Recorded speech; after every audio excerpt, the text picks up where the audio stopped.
balik lagi ngobrol bareng gue, Joe Markus di Bincang-Bincang Fotografi ya. Eh, Kemarin kita tahu gue sempat membuat video spontan reaksi ketika ada yang foto yang viral yang gunung ya. Tetapi gue lihat dari situ banyak sekali pro dan kontra. Yang mana syukurnya masalah itu, perdebatan itu sudah diselesaikan secara kekeluargaan ya, karena kita orang fotografi ya, kita sebetulnya kita satu sama lain itu dekat. Jadi pertama-tama saya mau membahas beberapa topik di sini. Mungkin ini bisa jadi bahan pemikiran buat kita semua untuk kemajuan fotografi Indonesia tentunya ya. Bahwa dimanapun kita berada posisinya, terutama dalam perbedaan wawasan, perbedaan pandangan, perbedaan pengetahuan, tetapi kalau kita sama-sama orang foto, sebaiknya memang kita tetap harus mengutamakan nilai-nilai kita sebagai fotografer lah. Itu bagus sekali menurut gue. Jadi sebagai fotografer memang ada banyak hal yang harus kita lakukan, baik itu kita berbeda prinsip, moral. Jadi mental kita juga harus kita tingkatin ya. Contoh, ada fotografer dulu kerja di istana zaman Pak SBY, Mas Abror. Kadang-kadang tidak selalu kita ada sama, oh iya pandangannya, tapi saya sangat respect sama dia, begitu, sangat respect, ya, sangat respect sekali. Begitu juga Bang Arbain, saya sangat respect sekali. Ya, jadi attitude kita harus tetap kita utamakan ya, walaupun kita nih orang foto kan senang bercanda ya. Jangan, tapi bercandanya orang foto ini karena kita udah masuk ke kadang-kadang menyinggung-nyinggung perspektif yang lain, ini suka digas begitu ya. Nah, yang berikutnya lagi karakter ya, termasuk kalau kita ngobrol nih, karakter ini bisa menentukan banyak sekali macam ya. Tentu kita harus lihat juga, kita harus jaga moral, kita harus bermartabat, harus etika kita. Nah, ketika kita bicara etika ya, satu foto diedit atau dimanipulasi. Nah, ini nanti saya akan hubungkan menurut pendapat saya ya, kan ngobrol-ngobrol aja. Seperti apa itu? Oleh karena itu yang ingin saya ajak teman-teman semua ngobrol di sini ya, bincang-bincang, adalah makna-makna kata ini yang kita lakukan di fotografi. Karena beda kata, beda makna, dan beda persepsi, begitu ya. Yang pertama adalah arti kata manipulasi, lalu editan, lalu tempelan. Ini kadang-kadang ada perbedaan-perbedaan. Saya lihat bahkan di media-media yang membahas foto, gara-gara foto viral ini ya, kita udah tahu lah, saya nggak usah bahas sebabnya kenapa foto itu terus habis itu kok jadi heboh begitu ya. Nah, itu kan karena ada perbedaan-perbedaan pendapat di situ ya. Terus habis itu saya juga akan kasih tahu info tentang kompresi lensa, supaya ada input dari teknisnya seperti apa, dan juga wawasan tentang realita. Apa itu realita menurut kita? Apa itu yang tidak realita? Begitu. Nah, pertama-tama kita ngobrol dulu nih arti kata manipulasi. Ya, kalau ada satu foto dimanipulasi, misalnya saya lagi foto model yang wanita ini, terus habis itu kulitnya saya mulusin dengan Photoshop atau dengan aplikasi, lalu saya tambahin backgroundnya, itu artinya adalah manipulasi ya. Nah, jadi manipulasi ini adalah arti besar yang namanya manipulasi. Kadang-kadang dalam kata-kata tidak semuanya mutlak, kadang-kadang bisa terdapat ada berbeda persepsi, terutama di kata realita dan manipulasi ya. Yang umum berlaku adalah persepsinya sudah dikenal oleh masyarakat fotografi secara umum. Misalnya bokeh, orang udah tahu bokeh itu apa. Artinya nice blur, maksudnya adalah blur yang keren, yang bagus, begitu. Ya. Nah, manipulasi sendiri kita bisa artikan sebagai sesuatu yang non-substansial. Jadi, substansinya itu bukan seperti itu. Ya, itu manipulasi. Lalu rekayasa, maksudnya adalah tidak aslinya bukan seperti itu juga, tapi direkayasa. Nah, jadi sehingga hasil yang dihasilkan, hasil manipulasinya adalah manipulatif. Nah, ini kita perlu seragamkan dulu nih supaya kita sama-sama persepsi kita ini sama, ya. Lalu yang kedua saya mau ajak bincang-bincang adalah makna kata editan. Editan dilakukan proses secara editing. Kalau editan minor, koreksi sedikit, minor, modifikasi sedikit, minor. Sedangkan yang major itu menyimpang dari faktanya. Contoh editan bulan dipegang, nah, itu kan editan, ya. Nah, saya nggak ngomong editan itu boleh atau enggak, karena ini beda perspektif, begitu. Lalu ada juga perspektifnya ini kita bisa artikan positif, editan sebagai estetika. Positif, editan sebagai seni rupa. Boleh-boleh aja, kenapa enggak? Tetapi ada juga editan yang bisa menjadi negatif. Ya, misalnya deceptive, desepsi. Dan ini dipergunakan gitu ya untuk hal-hal yang tidak dalam aturan etika sejujurnya. Contohnya begini. Kalau di dalam satu foto, terus habis itu kita foto makanan lah. Nah, makanya kita foto kelihatan enak banget. Begitu kita makan, nggak seenak aslinya. Ini artinya kan komersial. Positif atau negatif? Nah, blue ya. Tapi kita masih bilang itu bisa positif. Nah, kalau misalnya hasilnya seenak fotonya, itu cek. Keren, hasilnya bagus, sangat positif.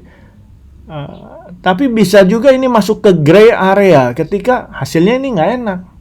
Bahkan kalau kita udah tahu nggak enak, terus kita bikin foto makanan itu jadi kelihatan enak sekali, nah itu jadi black, jadi campaign yang nggak benar gitu ya. Nah, itu sering kali digunakan di dalam rekayasa dan di dalam propaganda. Tetapi kalau di dalam seni, perspektif seni, boleh-boleh aja karena ada kebebasan di situ. Itu ya maksud dari editan menurut saya.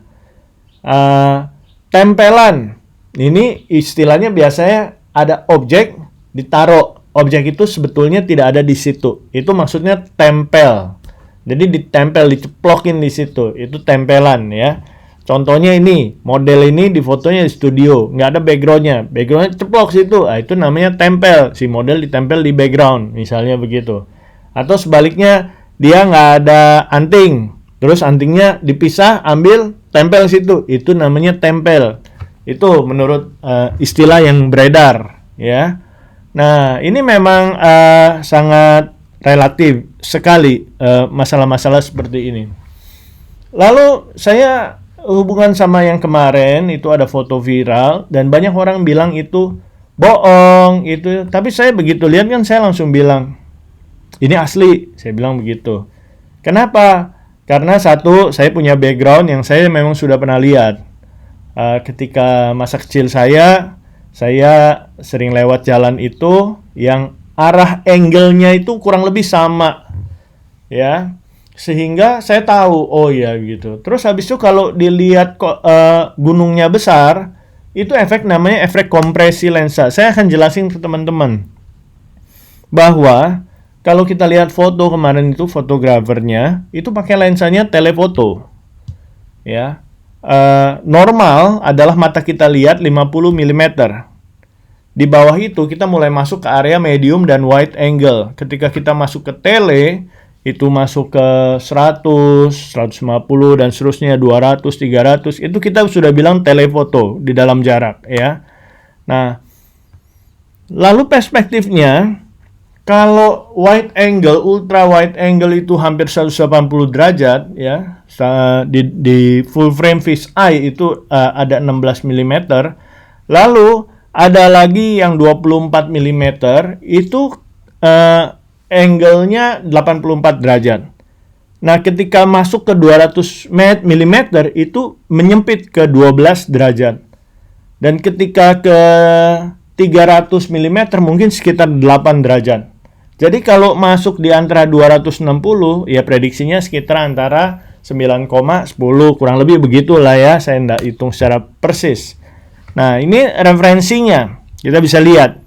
Focal length, kalau kita masuk ke 50, diagonal view, ada distorsinya 46,8. Ketika kita masuk ke 200, itu 12,3 derajat. 300, 8,25. Jadi ya sekitar segitulah, sekitar 10-an kalau saya rasa begitu. Ya. Oke, sekarang berikutnya saya mau kasih lihat ke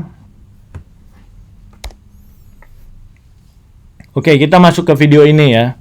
Di video ini saya akan buat satu simulasi. Ya, saya buat satu simulasi.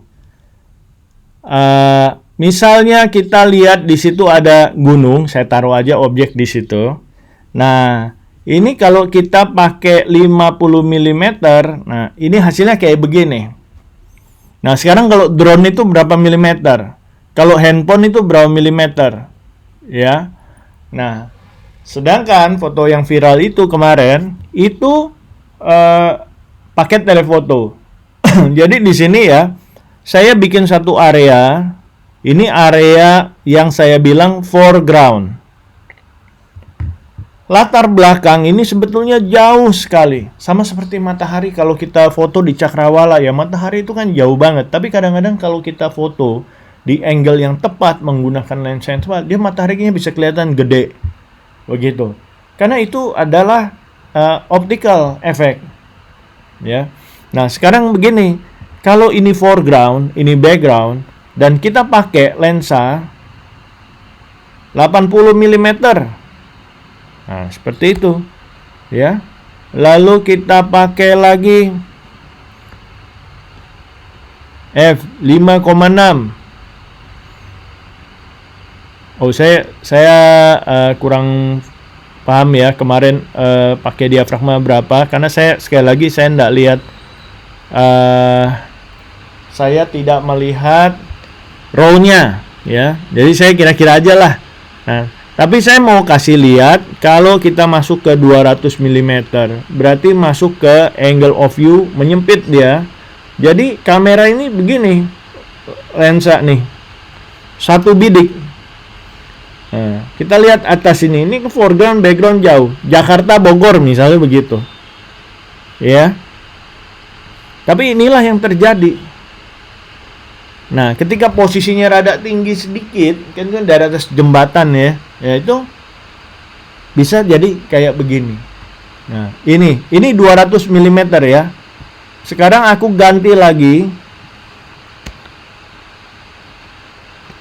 Aku ganti ke 300.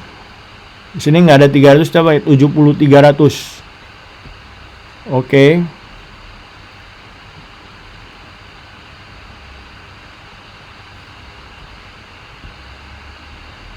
Oke, sebentar.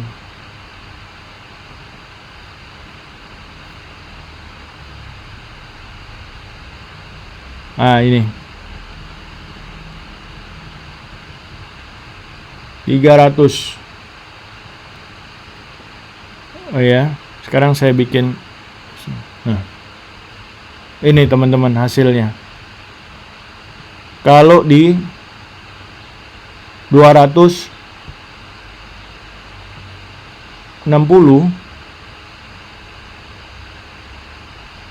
ya kurang lebih begitu perspektifnya. Tentu ini tidak akurat karena skalanya saya nggak hitung. Gunung Gede berapa atau apa, saya nggak hitung lah. Saya sebetulnya ingin menjelaskan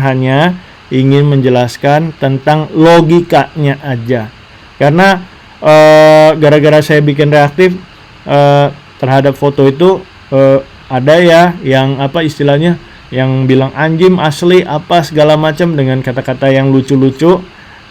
Ya terima kasih. Ya, saya di sini akan membantu supaya teman-teman semua kita bisa tetap berpikir clear, sehingga yang baik kita bilang baik, yang benar kita bilang benar, dan kita hindari semua kata-kata yang negatif saling itu, supaya kita bisa saling apresiasi, bisa saling baik, sehingga hasilnya akan jadi baik buat kita semua.